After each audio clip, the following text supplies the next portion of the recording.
শীতকালে অন্যান্য খাবারের মতোই আমাদের ক্রেভিংটা কিন্তু আচার, নানা রকম চাটনি বা এরকম টক মিষ্টি ক্যান্ডির উপরেও বাড়তে থাকে। আর এই রকম জিনিসের জন্য আমার মনে হয় না বেশি টাকা খরচা করে দোকান থেকে আনার কোনো প্রয়োজন আছে। হাতে মাত্র 20 মিনিট সময় নিয়ে তোমরা কিন্তু হেলদিভাবেই এরকম ক্যান্ডি বাড়িতে বানাতে পারো। আর আজকে আমি তোমাদেরকে দেখাচ্ছি কাঁচা পেঁপে দিয়ে ক্যান্ডি।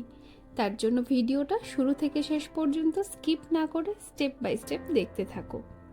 তো প্রথমেই পেঁপেটাকে আমি 2 টুকরো করে নিয়েছি, নিয়ে মাঝখানের দানাগুলোকে আগে ছাড়িয়ে ফেলছি। এইবার পেঁপের খোসাটাকে ভালো করে ছাড়িয়ে নেব। সবুজ অংশটা যেন একেবারেই না থাকে, তাহলে কিন্তু একটু কষা ভাব এসে যাবে। এইবারে পেঁপের টুকরোগুলোকে আমি ধুয়ে নেব। আমি অর্ধেক পেঁপে ইউজ করেছি কারণ পেঁপেটা অনেকটা বড় ছিল।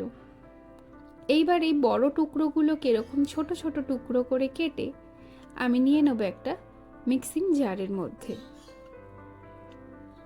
এইবার আমি এর মধ্যে দিয়ে দিচ্ছি 1/2 কাপ পরিমাণ চিনি আর দেব 1 চামচ নুন। এবার এগুলো দিয়ে একটা সুন্দর পেস্ট আমি বানিয়ে নিচ্ছি। তোমরা যারা চ্যানেলটা এখনো সাবস্ক্রাইব করোনি তাদেরকে রিকোয়েস্ট করব চ্যানেলটা সাবস্ক্রাইব করে পাশে থেকো, আর অবশ্যই বেল আইকনটা প্রেস করে দিও। রেসিপিগুলো কেমন লাগছে সেগুলোও কিন্তু কমেন্ট করে জানাতে ভুলো না।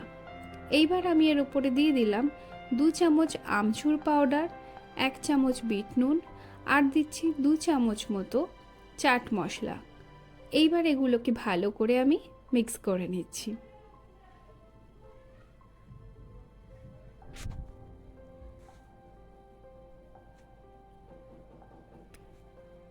এটা ভালোভাবে মিক্স হয়ে গেছে। এইবার চলে যাচ্ছি পরের স্টেপে। এইবার একটা কড়াইতে এই মিক্সটা পুরোপুরি আমি ঢেলে দিলাম। গ্যাসের ফ্লেমটা হাই করেই এইটা এবার খুন্তি দিয়ে 2 থেকে 3 মিনিট আগে নাড়াচাড়া করতে থাকবো। এক্সট্রা জলটা যখন একটু শুকিয়ে আসবে তখন এর মধ্যে অ্যাড করে দেব 1 চামচ গাওয়া ঘি।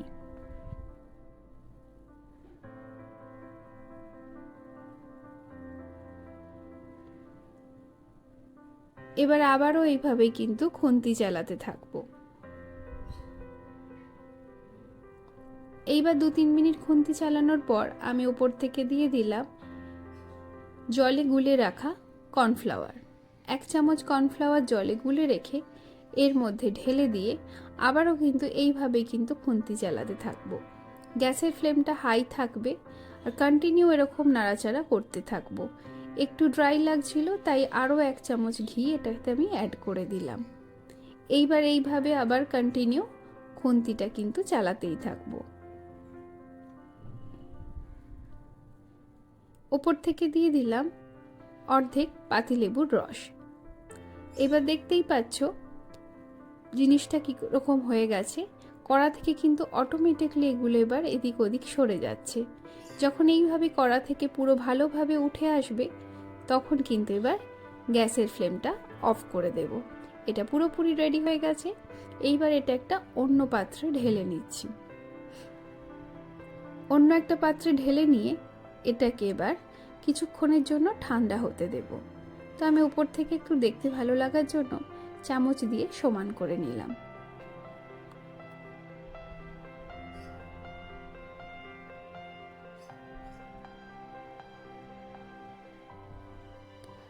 চামচ দিয়ে এরকম প্লেন করে নেওয়ার পর তোমরা কিন্তু এরকম পাত্রে ঠান্ডা হওয়ার পর এটাকে কিন্তু ছোট ছোট বরফির আকারেও কেটে নিতে পারো। ঠিক এই যে এইভাবে বরফির মতো করে তোমরা কেটে নিতে পারো, কিন্তু আমি এটাকে একটু ওই আনারদানা যেরকম বানায় সেইভাবে করব। তাই আমি এটাকে চামচে করে তুলে নিলাম। তুলে নিয়ে হাতে করে গোল করে পাকিয়ে নিয়ে এইবার একটা পাত্রে আমি দিয়ে দিচ্ছি পাউডার সুগার, আর তার মধ্যে এটাকে ভালো করে কোট করে নিচ্ছি।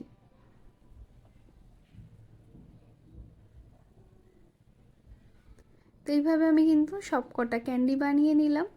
এইবার এটা পাউডার সুগারের মধ্যে কোট করে নিয়ে একটা এয়ারটাইট কন্টেনারে এবার রেখে দেব। তাহলে রেসিপিটা বানানো কতটা সহজ দেখতেই পারছো। আর এটা কিন্তু ভীষণই টেস্টি হয়। তোমরা অবশ্যই এটা বানিয়ে রেখো। আর চাইলে তোমরা এটা একটুখানি রোদের মধ্যেও কিন্তু রাখতে পারো। তাহলে রেসিপিটা কেমন লাগলো আমাকে কমেন্ট করে জানাতে কিন্তু একদমই ভুলো না। তোমাদের সাথে দেখা হচ্ছে অন্য আরোতে। ততক্ষণ সবাই ভালো থেকো, সুস্থ থেকো।